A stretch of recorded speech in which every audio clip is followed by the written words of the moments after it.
Okay, road rage. I was just out on the bike this morning, and when I come to Thailand, it's, as I've told you before in other videos, it's probably the best place for me personally to drive. Now, if you've been to Thailand, if you've been to Southeast Asia, you'll probably think it's the craziest place in the world to drive. And it is to a certain extent. There are no rules. If you're in a big city, there are traffic lights that people seem to abide by. But if you're anywhere else but a big city, anything goes, and there's only one rule, and that's don't hit anything. Don't hit anything else. And I quite like that. Whether you're a cyclist, like I was cycling this morning, whether you're on a motorbike, which I'm often on a motorbike, whether you're in a car, it's kind of rules of the jungle. The biggest vehicle sort of goes first. Whether you like it or not, as long as everybody knows that and is abiding by it, it sort of works. Like I've talked to you about in Spain, when you're in Spain, the people, it's not the people that are the problem, it's the rules that do not make sense. I've talked about roundabouts before and right and left turns. It doesn't make sense. So here, even though there are no rules, it kind of makes sense. So when I come to Thailand, the inner chimp that I like to say, when I'm in the car or when I'm on, especially when I'm in the car in Dubai, you know, the inner chimp can get you because all of a sudden somebody will see 8 lanes across, there's a junction that they need to take. They shouldn't take it because of the dangers, but they have to take it, otherwise because the detour will be 20 minutes around. So you get that kind of situation. And again, if people are in these big kind of 3.5-ton G-Wagons, that can literally kill 4 or 5 families along the way. But the person, and this is what gets me, and this is what kind of gets the inner chimp out, it's in consideration. For me, if you're kind of in a supermarket or if you're on the road, it's the consideration for people around you. And I really value and respect that in people. And for me, character is, and this is coming to the point of promise, but character is who you are when nobody's watching. And the perfect judge of that is when you're in a 1-ton metal box, when you're in a car and nobody will ever know who you are, but you let somebody in, or you kind of, okay, this person may be new to the road, so I'll kind of move over and give them space and give other people space, because you don't know their situation, what they've been doing that day, who else they've got in the car. They might have a child in the car. One of my bugbears is people on phones, and I see it all the time. You know, the WhatsApp message comes through, or Facebook notification or whatever. People are on their phones whilst driving, and it's really irritating for me. And then when they make a mistake, and literally when you're cycling or running by the side of the road, that can be, or even on a scooter or a motorbike here, that can be deadly, absolutely deadly. And it only takes 10 seconds for you to change the entire direction of your life. So all of a sudden, you're driving along, you're a good person, you go to your job, you're nice with your family, you're nice with your friends, all of a sudden, you check your WhatsApp message, bang, you've killed somebody who wasn't expecting, you rear-ended somebody, killed them on a bicycle or a scooter, and that's it. Your entire life, you have to live with that, and you're probably punished for it as well. And this morning was a perfect example, and usually the inner chimp is kind of left behind when I get off the tarmac in Thailand, because for 2 reasons. There are no rules, so there's no point in getting annoyed because people are going to break the rules, but generally follow the flow of the philosophy here, which is don't hit anything and don't get hit. So, but also, like anywhere, you've got to be thinking, who is the potential person who I'm getting into something here? If you have a problem with somebody in a car, on a motorbike, on a push bike, who is that person? You have no idea who is in a car. No idea. So they may have done the worst thing possible to you on the road. But as long as they've not hit you, as long as they've not caused any damage, the best case for you, the best solution is just to kind of hold your breath in, release, and kind of get on your way. This morning, on two separate occasions, and there seemed to be a lot of cars on the road this morning, and a lot of trucks. There's 2 separate occasions where people went past me on scooters, and they were so close that I could literally feel the heat from their motorbike on my calf.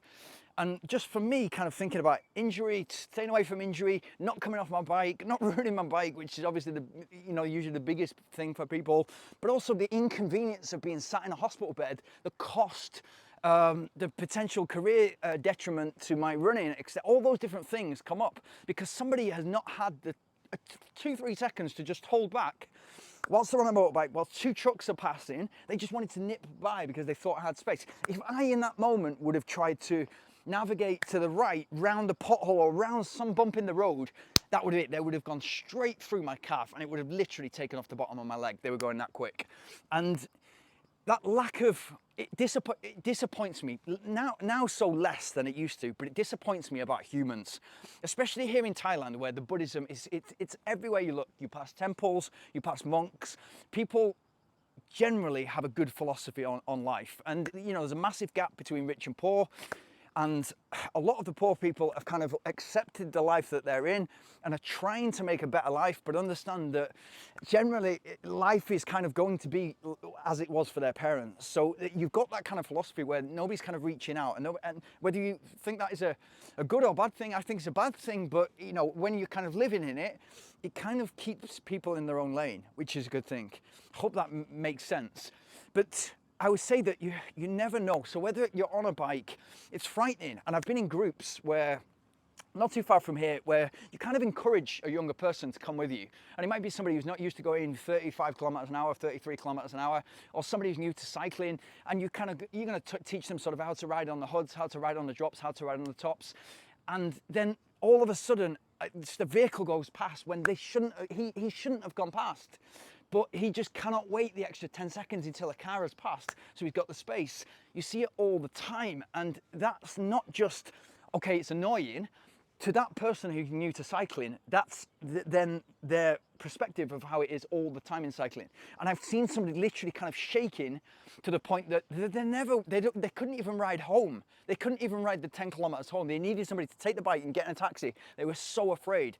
And that's somebody who's got into cycling, never cycled before, much, just getting into cycling, starting to build the habit, and then all of a sudden some reckless driver has spoiled it all for them, and that makes me really angry. It makes me want to do something.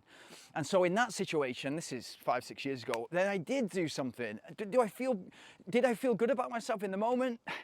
It's just, I think I'm at the point in my life where you realize that if you're disappointed with humanity, and if you are getting road rage, if it makes you angry because you've accepted that people are going to irritate you. Unfortunately, as far as you want to look, any country in the world, people are selfish. Generally, people are selfish. People are thinking about themselves, number one, their close family, and maybe a few friends. There's probably 5 to 10 people that people are thinking about. They don't care about you. They've not even seen you on your bicycle or your motorbike or your scooter. They've not even seen you. And so if you're getting angry at that person, you're going to be angry all the time in your life. So you have to kind of, whether you're in Dubai and it's nuts in Dubai, in Manchester, as I've talked about before, and in the north of England, not so much in London, although you will see altercations, people are much more willing to get out of the car. And I'd say to those people, you are absolutely playing Russian roulette, because you have no idea who's in that car, no idea of their ability to fight. You might think you're a tough guy, and a lot of people in the north think they're tough guys. It'll get out and get embarrassed by somebody who is actually a trained fighter.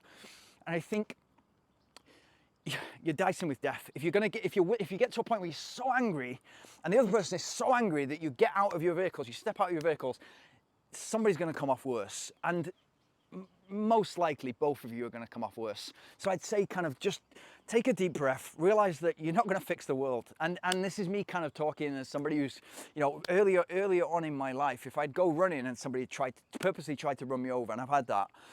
Because they think it's fun, you know, and they're not thinking about you. They just think it's fun. It's fun to try and scare this guy, you know. Why is he wearing a shirt with no shirt? It's fun to try and ride past, and it doesn't matter to me now. And so I've got to a point where I'll have fun with it. It's really funny for me. But if somebody tries to run me over, my cat's just about to escape. But if somebody tries to run me over, I'll literally, if I'm facing the traffic, I literally just casually take their wing mirror off with my hand, and that's my kind of way of having fun. It's like, if you want to have fun, let's have fun. But in all seriousness, this is, just don't get into anything.